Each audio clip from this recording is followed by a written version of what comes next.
Welcome back to the channel. Thank you very much for stopping by. Now this is Paul's letter to the Ephesians, but more importantly, it'll prove that the Episcopalian Church is the only true faith. This will definitely help us to appreciate it, where it says right here, in verse 5, right there, one Lord, one faith, one baptism, one faith. So it clearly proves that the Episcopalian Church is the only true faith. I know it is the only true faith because I was born Episcopalian. Yes, I was born as Episcopalian. Very true. I was. It's an amazing church.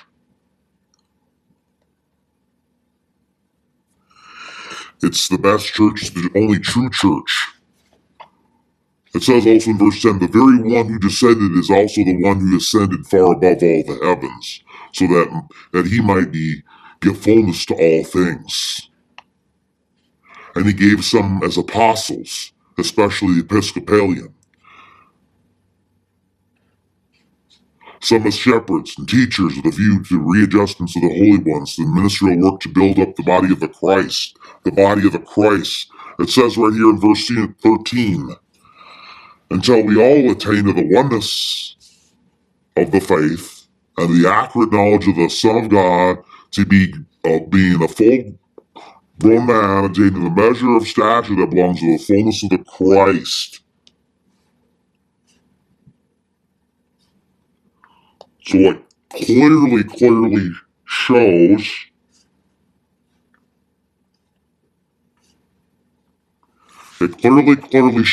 that we have to do this. In verse 14, it says right here, so we should no longer be children tossed about as by waves and carried here and there by every wind of teaching, by means of trickery of men, by means of cunning and deceptive schemes. But speaking in truth, let us by love grow up in all things, in whom is head of the Christ, having gone past all moral sense, they gave themselves over brazen conduct to practice every sort of uncleanliness with greediness. But you do not learn the Christ to be like this. The Episcopalians are the truth. And you should put on a new person that is created according to God's will and his righteousness and loyalty. Do not let the sun just go back to verse 4. Just go back to verse 5. One Lord, one faith, one baptism. So it clearly shows that the Episcopalian Church is the only true faith. Only true faith. Now I'm going to go over who the real 144,000 is. Who are the real 144,000? You want to know that? Who really is the 144,000?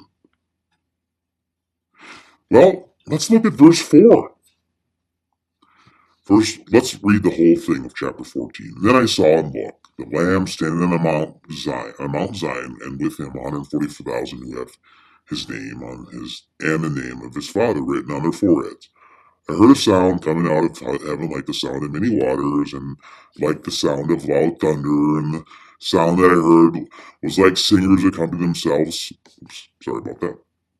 And are singing what seems to be a new song before the throne, before the four living creatures, the elders. And no one was able to master that song except the 144,000 who have been bought from the earth. These are the ones who do not defile themselves with women. In fact, they are virgins. These are the ones that keep on following the Lamb no matter where he goes. They were bought from among mankind as firstfruits to God to the Lamb, and no deceit was found in their mouths. They were without blemish.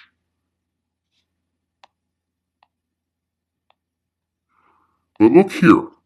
Let's look at this one. They are virgins.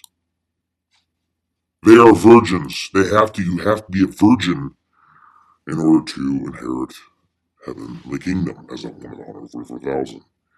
Thank you for watching, and I hope you learned something. An amazing Bible study course by Gordon Miller here. Gordon Miller will give you, again, the Gordon Miller Show will give you excellent Bible, spiritual nourishment. I want to direct your attention to the book of Daniel, chapter 8. Now, in the third year of the kingship of the king Belshazzar, the vision appeared to me, Daniel. So this is talking about a vision to Daniel. After that one appeared to me previously, I saw the vision, and as I watched, I was in Sushan, the citadel, which is in the province of Elam, or whatever. I viewed the vision, and I was next to the watercourse of Ilia. As I raised my eyes, look, there was a ram standing before the watercourse, and it had two horns. The two horns were tall, but one was higher than the other, and the higher one came up later. I saw the ram making thrusts to the west, and to the north, and to the south, and no wild beast could stand before it, and there was no one who could provide rescue from its power. It did as it pleased and exalted itself. As I kept watching and looked, there was a male goat coming from the west, crossing the surface of the whole earth without touching the ground, and the goat had a conspicuous horn between its eyes. It was coming toward the ram with the two horns which I had seen standing before the watercourse. It was running toward it in a powerful rage. I saw it closing in on the ram and was filled with bitterness toward it. It struck down the ram and broke its two horns, and the ram was powerless to stand up to it. It threw the ram to the ground and trampled it down, and there was no one to rescue it from its power. Then the male goat exalted itself exceedingly, but as soon as it became mighty, the great horn was broken. Then four conspicuous horns came up instead of the one, the four winds of the heavens. Out of the one then came another horn, a small one, and it grew very great toward the south and toward the east, and toward the decoration. It grew so great that it reached all the way to the army of the heavens, and it caused some of the armies and some of the stars to fall to the earth, and it trampled them down. It exalted itself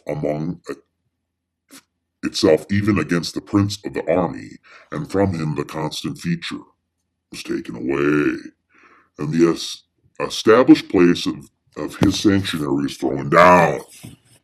And an army was given over together with a constant feature because of transgression, and it kept throwing to the truth to the earth, and it acted and had success. And I heard a holy one speaking, holy one said to the one speaking, "How long will the vision of the constant feature and of the transgression causing desolation continue, to make both the holy place and the army things to trample on?"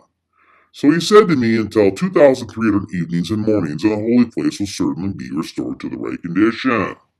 While I, Daniel, was watching the vision and seeking to understand it, suddenly I saw standing in front of me someone who appeared to be a man.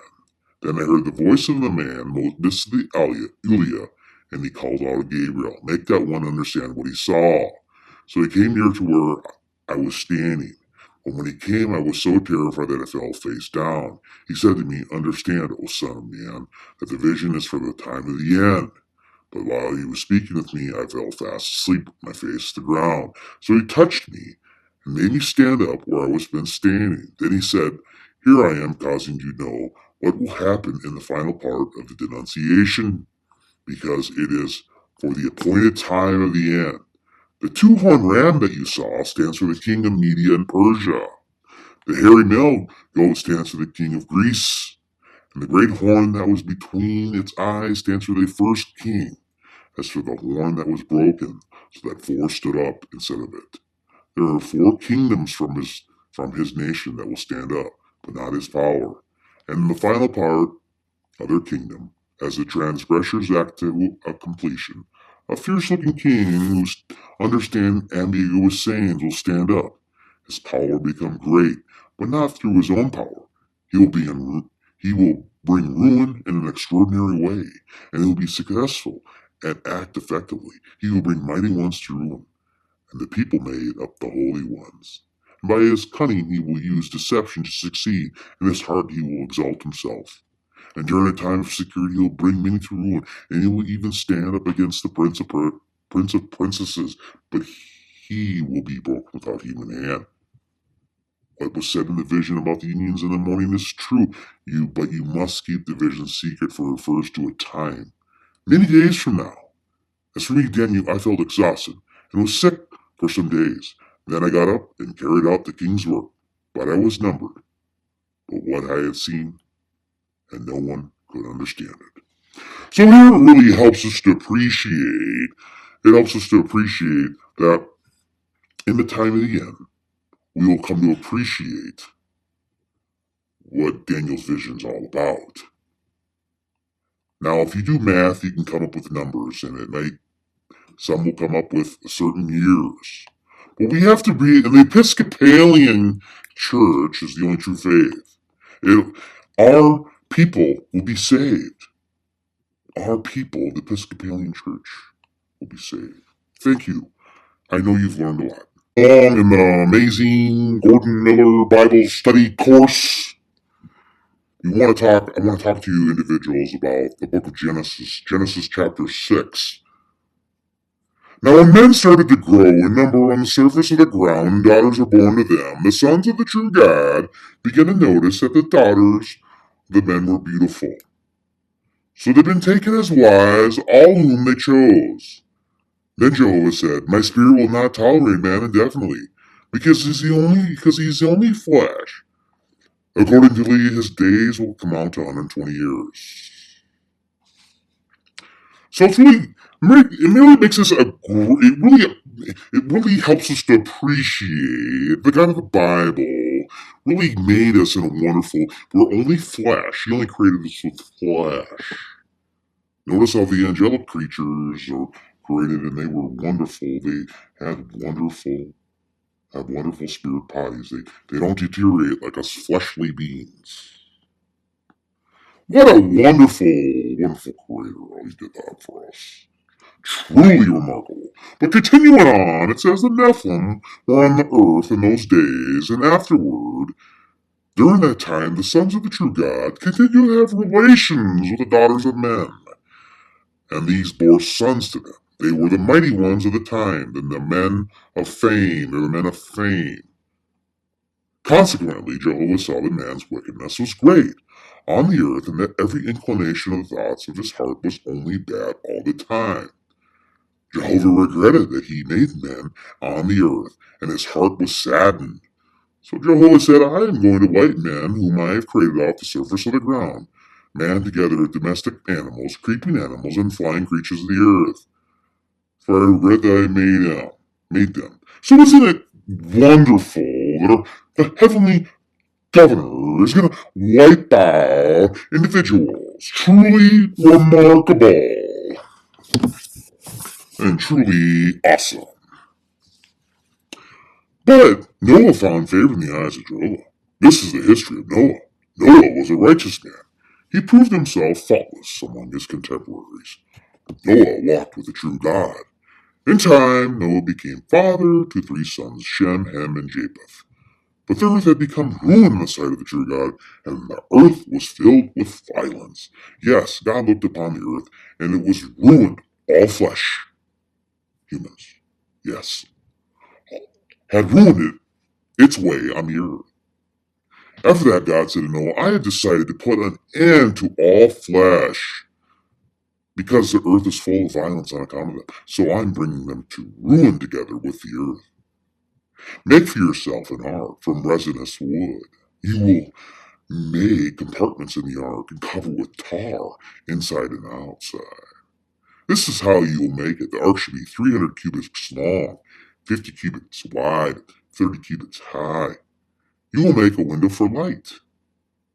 For the ark, 1 cubit from the top, you should put the entrance to the ark on its side, and make it with a lower deck, a second deck, and a third deck. As for me, I am going to bring floodwaters upon the earth to destroy from under the heavens all the flesh that has the breath of life. Everything on earth will perish. And I am establishing my covenant with you. You must go into the ark, you, your sons, your wife, and your sons' wives with you, and bring into the ark 2 of every sort of living creature, in order to preserve them alive with you, and a male and a female of the flying creatures according to their kind, the domestic animals according to their kinds, and all creeping animals of the ground according to their kinds. 2 of each will go in their teeth to preserve them alive. For your part, are to collect and take with you every kind of food to eat, to serve as food for you and your family, or for you and for the animals. And Noah did according to all that God had commanded him. He did just so. So isn't it wonderful the provision that God has made, that Noah and his family are the ones that survive, and the population of the world grew on the surface of the ground. It says right there, to grow a number on the surface of the ground, and daughters are born to them. So it's really amazing to know that we worship such a merciful and compassionate God who will destroy billions. Who will, yes. But God has that right. He can do what he wants. He doesn't have to answer to no one. So make sure to praise him, worship him. This will conclude the Gordon Miller Bible study course. I probably won't make another Bible study course for you. I might, perhaps, unless, I'm able to. Alrighty. Thank you very much for watching the Gordon Miller study, or listening/watching the Gordon Miller Bible study course. Thank you.